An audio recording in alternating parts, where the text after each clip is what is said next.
Summer sa city. Breathless. Breathless, napakabago. Number 1 yan sa Budugara. Pinapakinggan ng mga tamaraw yan. Nakakabagaw. Anong pangalan mo, ate? Nova and... Gamitin mo yung mic, hindi magamit. Ihampas ko sa dede mo yan. Si ano naman, si Ate Nova, ano pinagkakabalan sa buhay? Ano trabaho ni ma'am? Huwag mahawakan sa ulo. Oo, ginawakan sa ulo ng ilo yan. Housewife. Housewife after death. So, ilan na po ang anak? Tatlo. Ilan na naman pagsak niya. So, pang-apat na yan. Wala ka kayo. Kasi kami, kung sa dami ng ano, ng mga anak ko, pinagalitan siya mga ngayon ng medwad, magpa-check sa center. Kumisis, ang dami niya pong anak, very alarming niya. Iba pa ang ipaaral mga bata. Wala pa kayo mga family planning, ganyan. Wala pa kayo mga ginagamit pang contraceptive. Ano sabi ni nanay? Wala to, hindi lang talaga. Hindi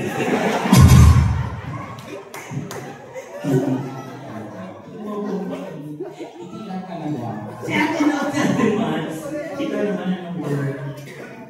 Gabit! Housewife. Ano nga housewife? Ano saan kayo, ma'am? Ilocos. Ay, Emoso, mga Ilocano. Oh, ay ba't pinagkikita kayo?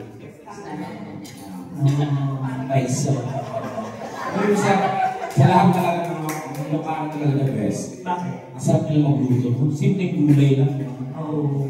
Lalo na yung dinding nila. Ano yung dinding? Pag kumain ka ng dinding, titirahin ka sa dinding.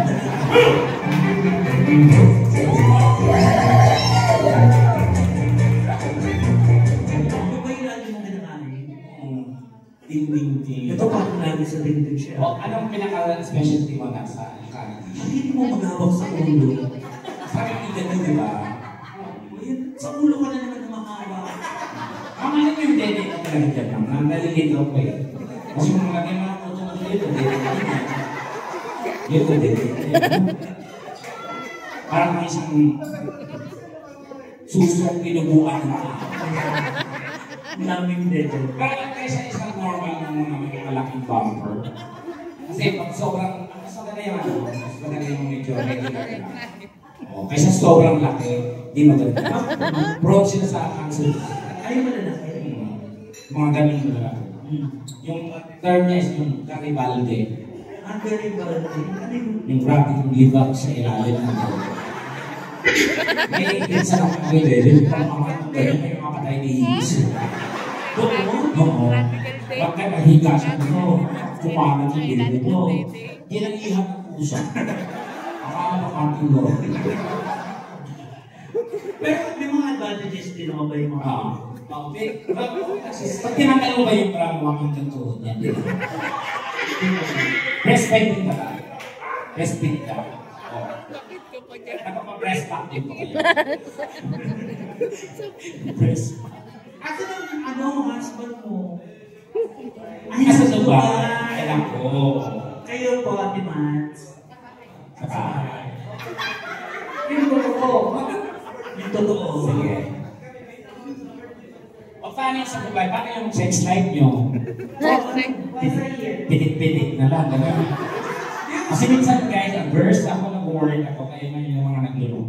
May mga late hindi naman dyan, para hindi magloko, kawawa naman yung asawa sa abroad. So, mayroon tayong mga tinatawag na diversion. Ano yung mga diversion? Like kung talagang kinakati kayo, kanya, hindi naman maiwasan, that's normal, tao ka na. So, minsan ano pa, alam mo sa hagdanan, yung kawakan, ano uspusan.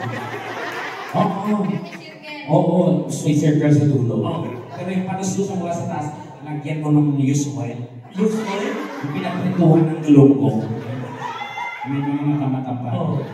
Patauslusan. Papa! Yan! Pagdating sa dulo, tsapat. Oo. Tinutuloy siya.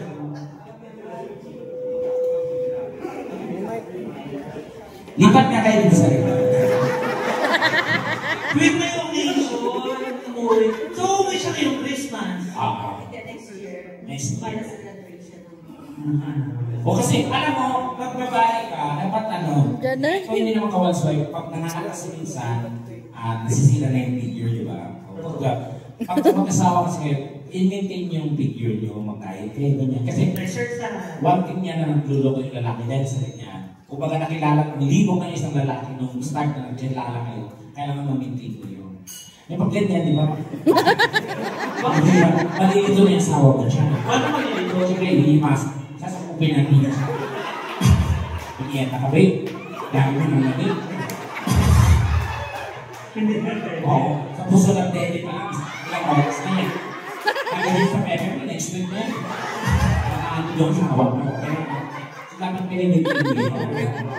Ikaw ba? At saka, yung number one, gusto ng mga lalaki. Yung sinusubo, ano ba sumubo? I-practice niya yung girl. Paano? Yung pagsubo, may mga ritual yan. Paano? Hindi yung basta-basta lang pagsubo. Siyempre, pag nakabrip na yung husband ninyo, hihingahan niyo yan. Paano yan? Siyempre, pag yung init sa bunganga mo, baka ano yun, mag-absorb dun sa ano yun, sa tela ng puwit. Oh. Pagka titigas yun. Siyempre, pag tanggal mo ng regalo niyo. Tapos, girls, tandaan nyo, ito yung titi, di ba? Oh. Ito yung arat, ito yung ulo. Oh. Iba yung may mga gitla-gitla dito. Oh. Tapos, may guhit yan. Oh.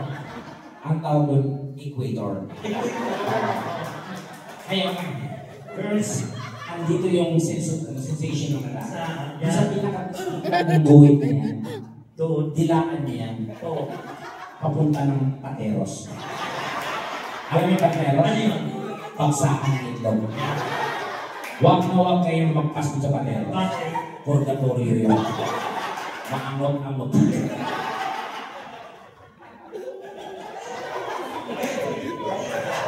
Baka magkita niyo yung pait ng pag-iingat.